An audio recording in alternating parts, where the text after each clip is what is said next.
All right. Well, I just got someone called and interrupted my talk, but basically my point is, so I was like, when I was in college, I really wanted to get basketball videos of when I was younger, because I wanted to study the moves that I did, and I wanted to study my shot. I wanted to study a bunch of stuff, but this is before like I said, before I had studied the swag flow, before I even knew about the swag flow. You know, I lost the swag flow after I discovered what it was my sophomore year of college, but I'm not gonna get into that. But I wanted to get videos from Malik and other people.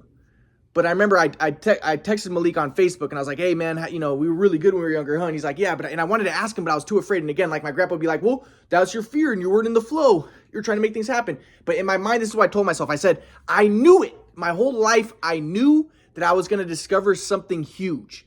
It's my whole life. I'm not going to get into details about this, but when I was a little kid in preschool, I remember walking around my preschool and something told me, you are the Messiah.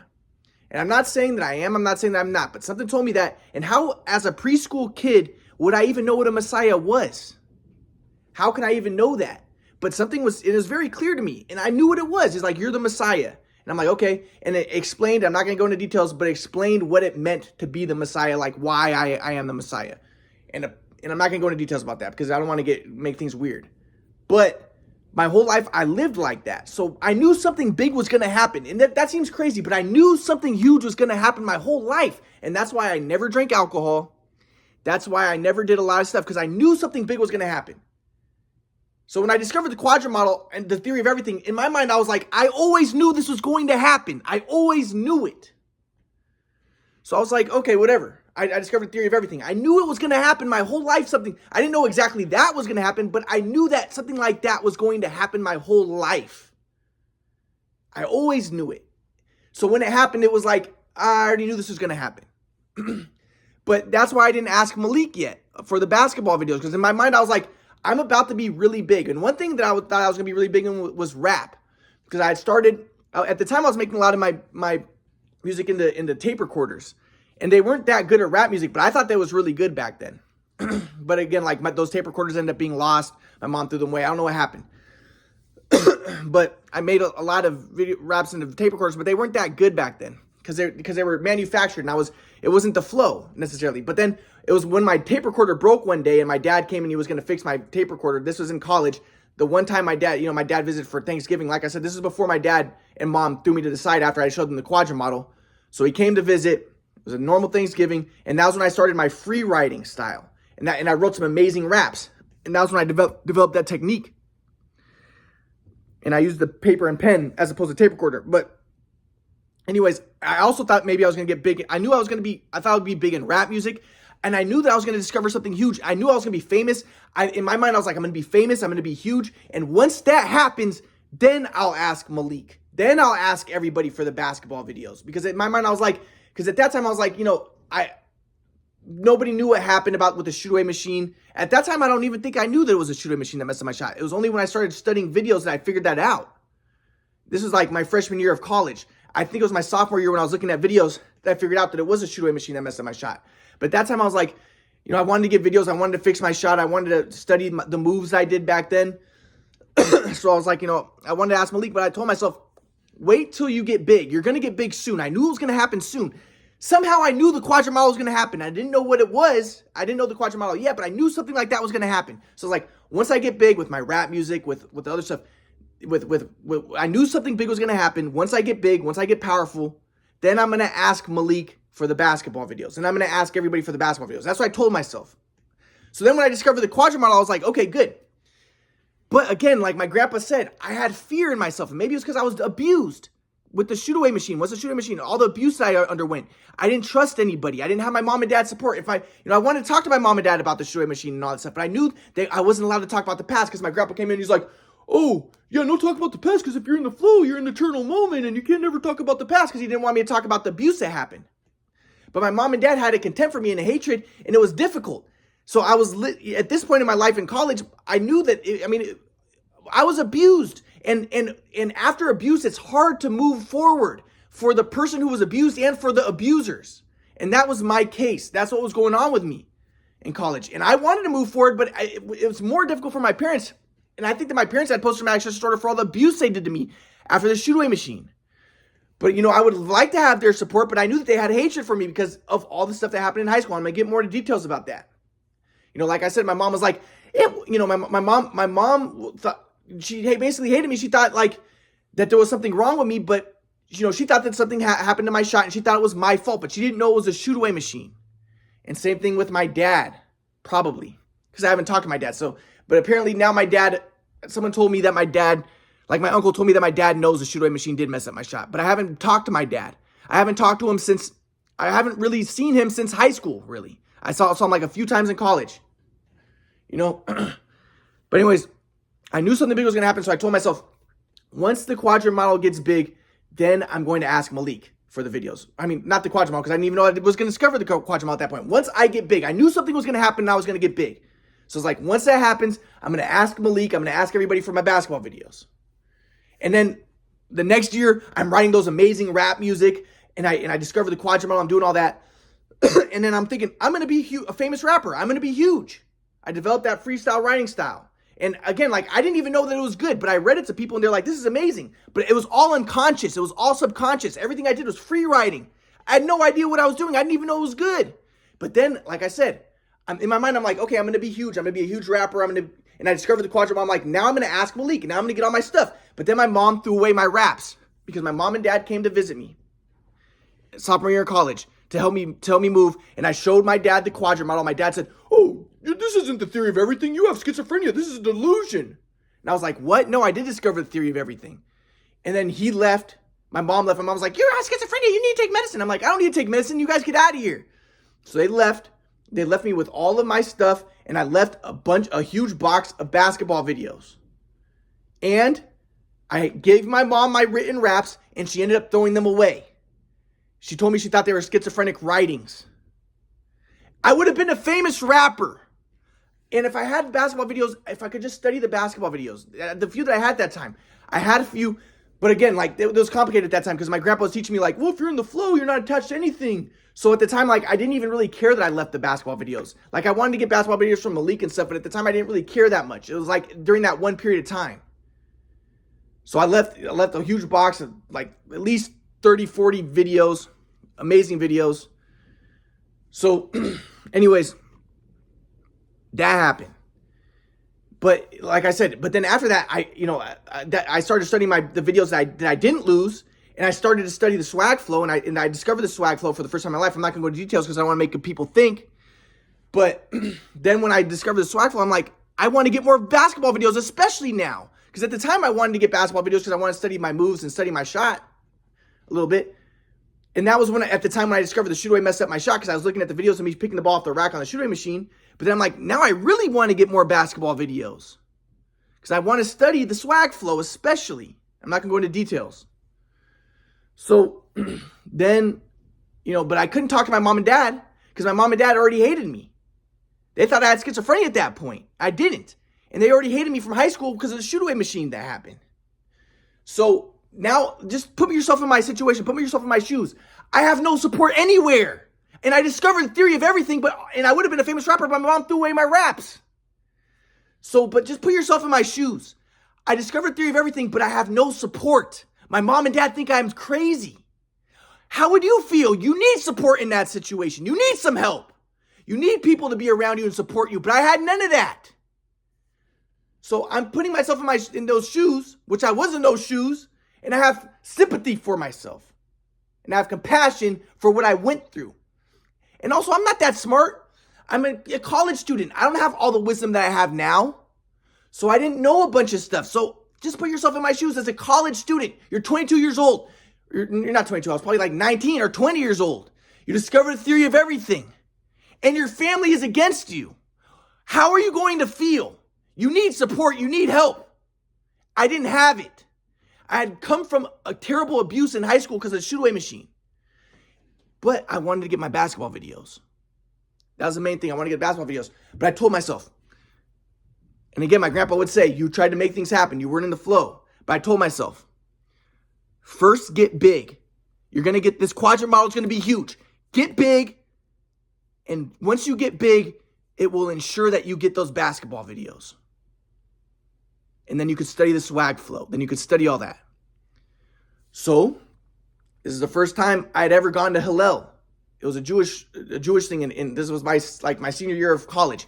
I go to Hillel, and I talk to the rabbi, because I'm telling myself, Ryan, how are you going to get power to make sure you get the basketball videos? Because again, my grandpa would say, you were trying to make things happen. It was your fear. You weren't in the flow. Maybe that's true. But I so desperately wanted the basketball videos to study the swag flow. And I wanted to show my mom and dad. And like I said, my mom and dad, my grandpa come up with the idea, no talk about the past. So my mom and dad had an antagonism toward me already. I wanted to get the basketball videos. So I told myself, at this time they think I have schizophrenia. They thought I was crazy. So I told myself, first get power, and then you'll get the basketball videos. And I'm going to get more into details about my grandpa and all this. So like I said, that was when I went to Israel. I talked to the rabbi in Hillel. I told him, basically, I discovered theory of everything. I can take over. I can get power. I saw myself as the Messiah. I still do. I still think that I'm going to basically, if I was given the power to, I would rebuild the temple. I discovered theory of everything. That's what they say the Messiah is going to do. He's going to show that Hashem controls everything. The Tetragrammaton controls everything. That's what I showed with the quadrant model. But the main thing that I want is the basketball videos of when I was younger, so I can study the swag flow and all that. So I told myself, go to Israel, show them the quadrant model. They will see you as the Messiah. You will get the power. Then once you have the power, you will have an army. You will have an army behind you. Then ask Malik. But I couldn't, Malik was my friend. I should have just asked him. I should have just asked the people. But in my mind, I was run by fear. I had just come from abuse. I didn't have any support. I was shattered. My dad, came from terrible abuse in high school. So maybe I was fragile and I was full of fear. So I told myself, I tried to make things happen, as my grandpa said. I wasn't in the flow. So I said, I will get the power first, then I will get the basketball videos. Then I'm going to ask everybody for the basketball videos.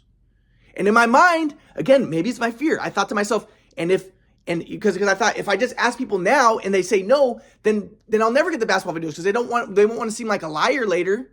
Once I do get the power, it is acknowledged I discovered the theory of everything. So I told myself, first get the power, get the quadrant model established, get all that, go to Israel, then ask everybody, then get the basketball videos. And I'll have an army behind me. Let's say someone has the basketball videos and they're not giving it to me. Then I thought to myself, I will use my army to get my basketball videos. That's the way I saw it. So this is kind of the background. So now back to the story. It was about 2019. I'm playing with Compton. I'm playing basketball at University of Los Angeles in Compton. I ended up going to Compton College, but first I'm playing with University of Los Angeles in Compton. And then I go to one of the games in Orange County, and then I bump into Malik's dad, Kenny, who recorded my games. Again, it's almost like synchronicities coming together. So I see him there. He's working at the gym in Orange County. And I went and I had a tournament there. Or it was a special game. It was the worst game I ever played in my life. I played terrible. But again, like I said, my shot was still messed up at that time. I hadn't really studied the videos in depth and started figuring things out. And I got in details about that. But I went to there and I saw Kenny. And in my mind, the first thing that goes through my mind, I'm like, Ryan, just ask Kenny for the basketball videos. But I was too scared, because it's something that I want more than anything. I want the basketball videos more than anything, and I was too scared to ask him. Because in my mind, I'm thinking to myself, he's going to see me play. He's going to see that I'm not that good at it anymore, because at the time I wasn't as good. But until I started to figure things out, and I'm still figuring things out, but I'm way better now. But I'm like, and also, I was just too afraid to ask him. And I thought to myself, get the power first, get the quadrant model established first, then ask the people. But like I said, my grandpa said, maybe you weren't in the flow. You should have just asked people. You should have just asked him. But I was too afraid. I wasn't in the flow, apparently. It was fear. And I was trying to make things happen. But again, put yourself in my shoes. I had no support. My family threw me to the side. They think I'm schizophrenic. They think I'm mentally ill. I'm not. I'm thrown to the side. I discovered the theory of everything. I need support. Put yourself in my shoes and have a little compassion and sympathy for me. So I talked to Kenny and I'm like, hey, Kenny, how's it going? And Kenny's like, hey, Ryan, how's it going? I should have just asked him, but I'm too afraid. Because I think to myself, what if he says no? What if he says that what if he's too busy and he just says no? First get the power first. First get the respect, get the quadrant model out first. Then ask him. Then he will be more likely to say yes. That's what I'm thinking to my head. So I talked to him, and then I ended up talking to Pat Barrett, who was one of the best recruiters in the country. And he's like I said, I talked about this in my last lecture. He's like, Ryan, you were an amazing basketball player and everything. But he's like, it was after that golf cart accident, because Malik was driving a golf cart, flipped over and landed on top of me, dragged me down the hill. I couldn't walk for months. He's like, after that golf cart accident, that's when you kind of, you went downhill. And I was like, I didn't tell him, but in my mind, I'm like, it's not the golf cart accident. It was at the same time my dad got the shoot away machine. That's what messed me up. And I'm going to get into details about that. But so Kenny watches my game, and I remember my coach started yelling at me because I was playing terrible. My coach was yelling at me, and then Kenny is in the stands, and he starts yelling at my coach. He's like, I'm going to fucking kill you. He's talking to the coach. Kenny was P. Diddy's bodyguard. Kenny's like, I'm going to fucking kill you, talking to my coach.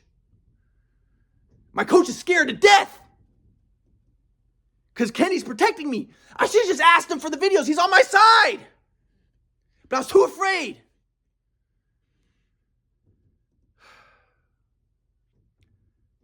So in my mind, I'm like, I gotta talk to Kenny.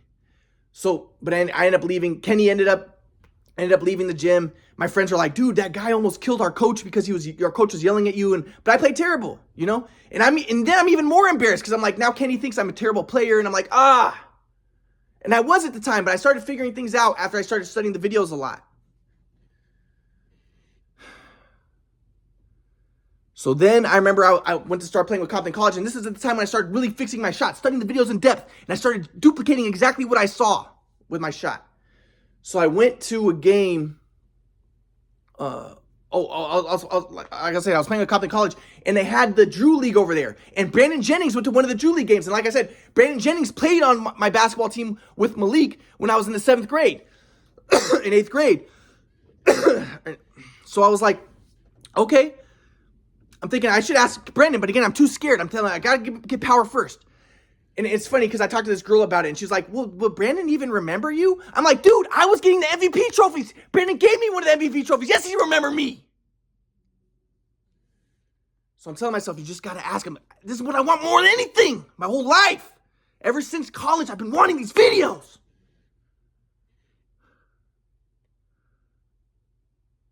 So I'm at the game. I see Brandon, and then look who's in the stands. Kenny, Malik's dad. So I finally muster the courage. I go up, I walk up the stands, I say, Kenny, do you have basketball videos of when I was younger? Kenny says, yes, I have basketball videos of when you're younger. The first time I had the courage to ask.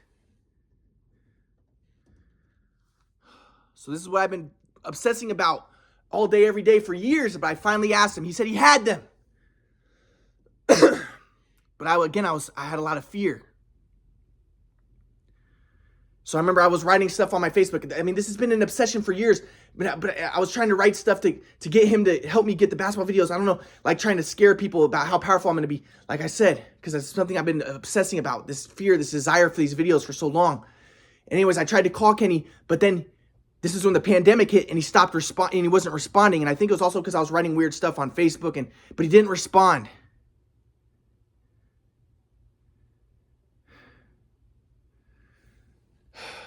So now I'm going to get to, so he didn't respond. That's when I drove up to Washington. So I'll get more of the story later.